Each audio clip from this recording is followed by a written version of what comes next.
So, Education Reimagined. Now, in thinking about today's session, it occurred to me that every single person in this session, and I mean every single person, has one thing in common.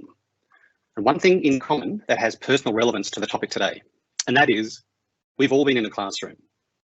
And that classroom may have been a traditional one, with a teacher out the front, students at desks taking notes, or not. And some of you may have grown up with some exposure to remote or distance learning. But the point is this: we've all sat listening to a teacher of some sort, and at some point we have the shared experience of, we're doing this. Excuse me, I have a question. Now, from the most shy person to the loudest, we've all reached for a way to put our hands up, to be heard, to gain a better understanding and at a deeper level to connect. So the question today is, how do we provide an environment for students in which every question is acknowledged and, let's face it, answered, in which each interaction provides some feedback? So how can students be made to feel as though they are heard amongst a sea of us? How do we do that? In fact, can we do that? And from the alternative perspective, how can educators, so the lecturers, the tutors, how can you hope to respond to every student's questions? How is that possible in today's world, where students may have questions at all hours of the day and night? Hundreds of them. And they want a response, and they want it yesterday. So this requirement to connect, to be heard, to feel as though you're not just a number, it must be an almost impossible task to accommodate this as an educator. It must be overwhelming. So this experience is common to everybody. But why is this so important today? I'm David Tang.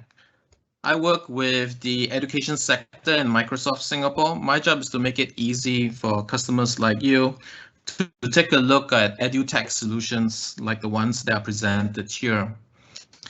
Today, I'm going to share with you a topic that's been affecting all of us. What's next is that the campuses have gone virtual overnight. COVID has been a catalyst, and this has introduced new ways of teaching and learning and researching. As we have to reduce the face-to-face interactions in the challenges that we face today, we look at staff and faculty to provide an environment that students can thrive. When we look at a post-pandemic higher education system, the question to answer is, how do we use technology to make all experiences even better? Okay, a bit about myself. I teach here at Republic Polytechnic. I've been here for the last 10 years and really having a time of my life. I'm still here. I specialize in the area of teaching and research, specifically in sport education, curriculum design and assessment design, as well as education technology. Just a quick background, we all from Singapore, so you know we are one of the 5 polys, the newest one in Singapore. We have leadership in problem-based learning. It's something that we have built our foundation on. But right now, besides PBL, we also do a lot of other pedagogies in RP. We are also really trying to build a space in curriculum design and assessment. And I say this because being in it for 10 years, I can see how we have evolved and how we are further kind of changing the way we look at curriculum design and assessment with regard to technology and educational technology specifically, right? So the stuff that we're all talking about today, about how the future of learning will change, so that's how the design, delivery, and assessment will change. The only thing the pandemic has done is that I believe, and we are probably going to accelerate what we are doing by about 4 years. So I think, in my view, my personal opinion, by 2024, we will be having personalized learning in the system in our country for a majority of the organizations, because we are really going to this a lot faster than we ever thought possible. When we looked at how do we want to create a better learning experience for our students, given that everyone was online, and even when we were back in class, we didn't want to throw away the online system, right? So everyone was on MS Teams, Zoom, etc. for 3 months. When we were allowed to come back to class, we didn't want to say, okay, let's just forget that system and go back to the way life was before, because that's not a good thing. We've learned so many things and valuable lessons indeed.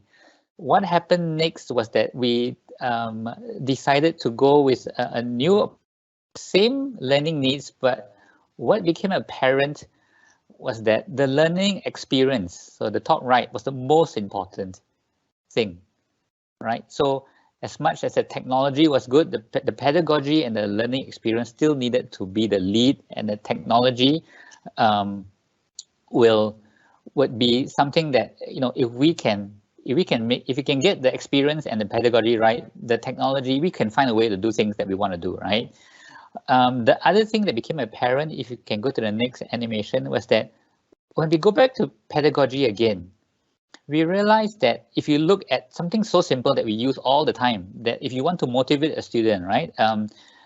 And we know the research shows over and over again that to motivate students, you need to do 3 things. Number 1, give them autonomy, give them a sense of connectedness and relatedness, and build competence. And if we just focus on those 3 things, students would be motivated. So we decided, okay, how are we going to give students more autonomy? How are we going to make them feel more connected? And how are we going to build their competence?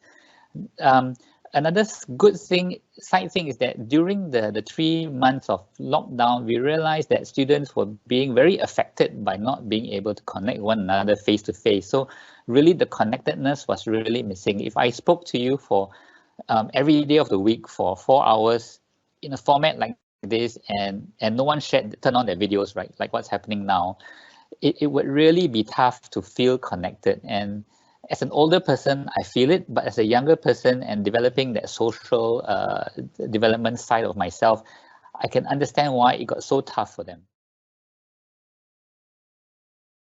We are more interested in the conversation. We are more interested in the interaction, right? And they realized that was the interesting thing. And we said, look, but Qbot can't do it. It works in question and answer pairs. It can't do a facilitative type of conversation at this point. So we said, nevertheless, it's fine, right? So we don't tag the lectures anymore. So there's fewer unanswered questions, and every student gets tagged and with questions that their classmate asks. And so the S student refers to the tagging, and we decided that we would try to be less contrived about building in question and answer activities, but that we would build it into the flow of the lesson, how we design, deliver, and assess. We would do revisions that are based on, let's say, a Qbot activity, where you can ask a question to kind of do as a revision activity, right? And we will also tell the lecturers that, look, we're not trying to fake it. It's going to be work, and we need you to buy in and do some of that work by preloading some questions, so that the students don't appear to hit a totally blank question wall when they get in. And we've also enabled, together with Enteris, a private chat function. Some students told us that they were uncomfortable with asking a question that everyone gets to see. So we said, okay, let's work with Enteris to enable private chat. So now our students, if they feel embarrassed about asking a question to everyone, they can kind of go and ask it privately. And that seems to have worked out pretty well too. The most amazing thing happened in that we're not over the semester, but if you look at the italics, we just asked students to do some quick reflections, and we didn't force this out of them, right? The 3 things that I'm going to share here reflect what has happened that has amazed us, right? So I get to see different perspectives and opinions and concepts as we learn from each lesson, as Qbot will throw the question to other classmates. So they actually like the perspectives that are coming in. Right or wrong answer doesn't really matter, right? It's the perspectives that matter. Another student on the right-hand side said, and help to answer everyone's question. So they were actually quite interested in answering a question where they saw their name appearing as a tag. And finally, the one at the bottom said, asking and answering questions among my peers benefits me. So they realized that by simply asking and answering questions, regardless of whether during class or after class, on weekends, etc., they did find a certain level of benefit. So this is something that we wanted to happen. We didn't think it would happen so fast, but it did. So that's really something exciting that we to share, at least from our experience. So just moving ahead, we are really looking at how do we take this a step further. We're looking at how do we tie in more resources that we have which are not publicly available. So we have LinkedIn, we have a couple of other sources of smart books, etc. So we're saying that, look, if the students ask a question, there's a keyword there that's related to an existing resource, a micro learning resource, a video resource in RP that we have, how do we share that? We still want to focus on the learning experience, and we definitely want to make this adaptive, right? So the system adapts to whatever question the student is asking, we will adapt and be able to deliver something that's relevant. And finally, we want to look at tying something more to their workplace.